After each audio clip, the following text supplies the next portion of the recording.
was born in the village of Babungo in the northwest region of Cameroon. I was born to a family of 7.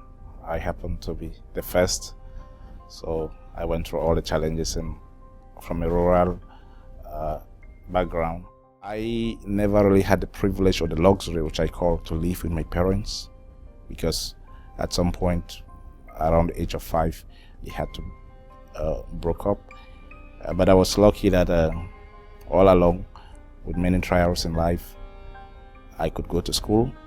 I lived for some time with my aunt. I struggled on my own most of the time. I was basically a street guy.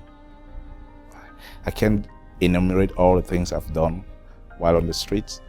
But out of that, what came in mind was that at any one time I pick out something good. It's very challenging to be a street child, to be without food. I can say for many weeks I will live on fruits. My teacher, my primary school teacher, who was of blessed memory, who encouraged me to write my common entrance exams. It never really meant something to me because I couldn't think I would go to college. My dad wasn't around. He didn't really encourage me to go to school as such. But this man said, "Hey, come on, you have to write the common entrance." And he went ahead, got my birth certificate established, because then first of all, I couldn't figure out where my birth certificate is, and then secondly, if you are over age, you couldn't write the government common entrance exam. So it turned out that he pushed and I could write the exam. I wrote the common entrance exams. It turned out that I was the best pupil, we call it pupil then, and I went to secondary school. It happened that I was the best student in the city. Well, that called for attention. Many people wanted to know who I am, where I come from, my parents. But again, because I had a funny name, a name that is not known, it couldn't really sell. But I was lucky that some key people, I developed some new friends because I was a good student. I had good grades. They could help me along. Some of them could donate their old books to me. I can remember some friends who just gave me their old uniforms. The Lord always bless Honorable Yo-Yo. He looked at me. I moved up to him and I said, "Hey, can you get me a job?"